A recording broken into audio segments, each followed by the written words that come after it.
اللہ تبارک و تعالی نے ہمیشہ عدل کا حکم دیا، انصاف کا حکم دیا اور انصاف کی بات کہنے کی تاکید کی، اور اللہ تبارک و تعالی خود بھی انصاف کرتا ہے، انصاف کو پسند کرتا ہے، انصاف کرنے والوں کو پسند کرتا ہے، حق بات کہنے والوں کو پسند کرتا ہے، انصاف کی بات کہنے والوں کو پسند کرتا ہے۔ بسا اوقات انسان کی زبان سے بے اعتدالی کی بات نکل جاتی ہے،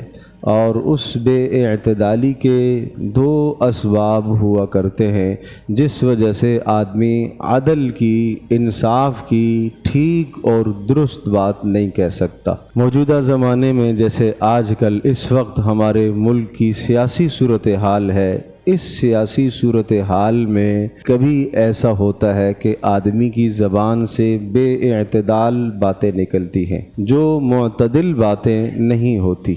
آدمی کو اس موقع پر بچنا چاہیے اور قرآن مقدس کے بتلائے ہوئے اس اصول کو مد نظر رکھنا چاہیے۔ قرآن مقدس کا یہ اصول ہے، سورۃ المائدہ کی آیت مقدسہ میں نے پڑھی ہے جس میں صاف فرمایا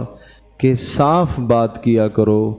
درست بات کیا کرو، عدل کی بات کیا کرو، انصاف کی بات کیا کرو۔ ہاں، انصاف کی بات سے یا انصاف کے راستے میں رکاوٹ کب آتی ہے؟ دو چیزیں انصاف کی بات سے آدمی کو پھیر دیتی ہیں، دو چیزیں انصاف کے راستے میں آدمی کے سامنے رکاوٹ پیدا کرتی ہیں۔ نمبر 1 بے پناہ محبت، نمبر 2 بے پناہ نفرت۔ گویا کہ انسان جب محبت میں اندھا ہو جاتا ہے تو پھر سامنے والا چاہے ہزاروں جرم کرے، اس کا کوئی جرم آدمی کو جرم نہیں لگتا، اس کی حمایت میں اتنا اندھا بولتا ہے کہ آدمی زمین آسمان کے قلابے ملا کر اس اپنے محبوب کو اور جس سے اس کو محبت ہوتی ہے اس کو اوپر کرنے کی ہر ممکن کوشش کرتا ہے، اور اس کے خلاف ایک بات بھی سننے کو تیار نہیں ہوتا، اور اگر اس کے خلاف کوئی بات کرتا ہے تو اس کے ساتھ لڑنے کے لیے،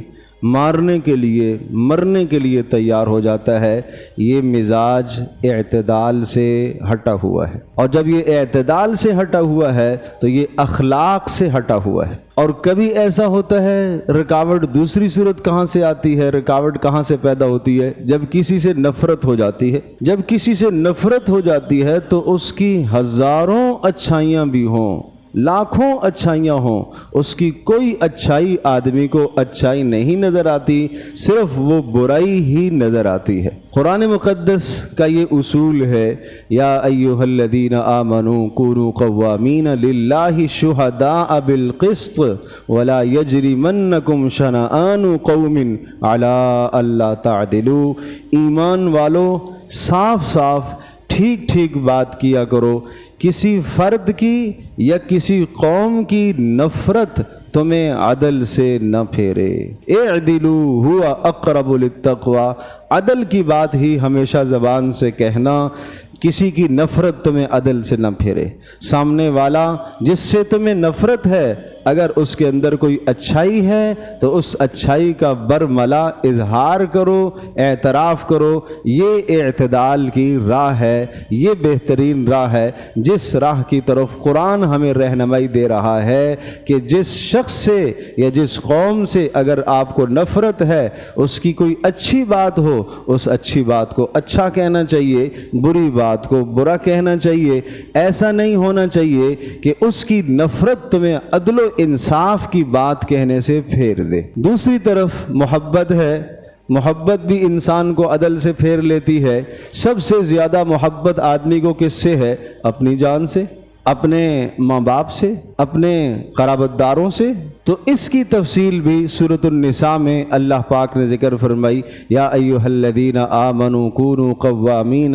بالقسط شہداء للہ ولو علی انفسکم۔ جو سورۃ المائدہ کے الفاظ ہیں اسی طرح کے الفاظ سورۃ النساء میں بھی وارد ہوئے ہیں، اور وہاں اس محبت کو سمجھایا کہ محبت میں بھی تم اعتدال میں رہنا، کسی کی بے پناہ محبت تمہیں عدل سے نہ پھیرے۔ فرمایا اگر درست بات آ جائے اور وہ تمہارے اپنے خلاف ہو تو اپنی محبت میں آ کر کہ میں اپنے خلاف کیسے بات کروں، اپنی محبت میں آ کر عدل سے انصاف کی بات سے نہ پھرنا، اور اپنے ماں باپ کی محبت میں آ کر ماں باپ کے خلاف اگر کوئی بات آ جائے تو اس بات کہنے سے مت پھرنا، عدل سے تمہیں ماں باپ کی محبت بھی نہ روکے، قرابت داروں کی محبت بھی تمہیں عدل و انصاف سے نہ روکے، اس لیے کہ اللہ کا حکم ہے عدل کی بات کرنے کا، اللہ کا حکم ہے انصاف کی بات کہنے کا، اللہ کا حکم ہے درست بات کرنے کا۔ تو جس مالک نے تمہیں عدل کا حکم دیا، انصاف کا حکم دیا، اللہ تبارک تعالیٰ کے وہ بندے ہیں جن کی حمایت تم کر رہے ہو وہ بھی اللہ کے بندے، اور جن کی تم مخالفت کر رہے ہو وہ بھی اللہ کے بندے ہیں۔ اللہ ہی دونوں کے حالات کو بہتر جانتا ہے، تو اس لیے کسی کی حمایت میں اتنا آگے چلا جانا کہ انسان عدل سے پھر جائے، اور کسی کی مخالفت میں انسان آگے چلا جائے اتنا کہ عدل سے پھر جائے، یہ دونوں کے دونوں راستے اعتدال سے ہٹے ہوئے۔ اسلام ہمیں اعتدال کا راستہ بتاتا ہے، اعتدال کا حکم دیتا ہے۔ بلا وجہ اپنا وقت سارا دن ضائع کرنا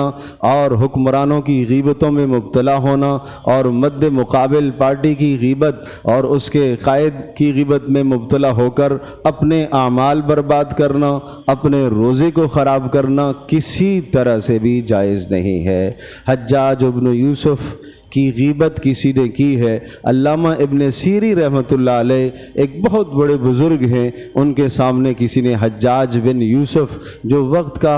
ظالم حکمران تھا اس کی غیبت کسی نے کی ہے اور برائی کی کہ اس نے ظلم کیا، تو انہوں نے روکا، انہوں نے کہا حجاج نے جو ظلم کیا ہے لوگوں پر اللہ تبارک تعالیٰ تو حجاج سے بدلہ لے گا، اس لیے کہ اللہ عدل کو پسند کرتا ہے، انصاف کو پسند کرتا ہے، لیکن تو نے جو حجاج کی غیبت کر کے حجاج پر ظلم کیا ہے اللہ پاک تجھ سے بھی بدلہ لے گا اور حجاج کو اللہ بدلہ دلوائے گا۔ تو میرے عزیز دوستوں اور بزرگوں، قیامت کے دن ایسا نہ ہو کہ ہمارے روزے، ہماری نیکیاں، ہمارے سارے کے سارے نیک اعمال ان کی طرف منتقل ہو جائیں جن کی غیبتیں ہم نے کی۔ دن کو بھی اس مشغلے میں اور رات کو بھی دوست و احباب جب بیٹھتے ہیں نماز تراویح کے بعد اور دیر تک بسا اوقات باہر ہوٹلوں میں دائیں بائیں، تو وہاں پہ بھی موضوع سخن کیا ہوتا ہے؟ یہی سیاست پر تبصرے اور یہی جناب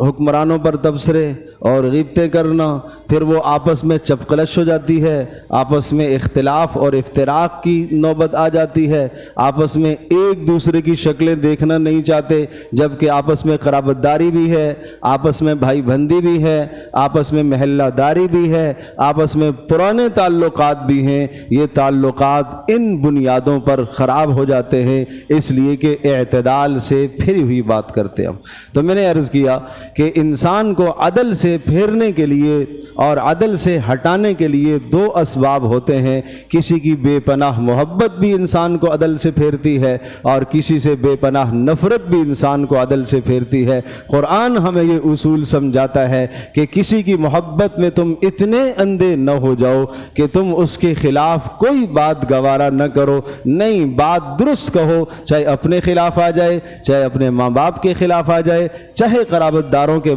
خلاف آ جائے، حق بات کہو، درست بات کہو، عدل کی بات کہو۔ اور اسی طرح سے فرمایا تمہیں کسی کی نفرت بھی عدل سے نہ پھیرے، یہ جائز نہیں ہے تمہارے لیے۔ اعدلو، عدل کرو، انصاف کی بات کہو، یہی زیادہ تقوی کے قریب ہے۔ ان اللہ خبیر بما تعملون، اللہ تمہارے اعمال سے باخبر ہے۔ دونوں آیتوں میں اس بات کو دہرایا گیا کہ اللہ تبارک تعالیٰ تمہارے اعمال سے خوب باخبر ہے اور تمہارے اعمال سے وہ آگاہ ہے۔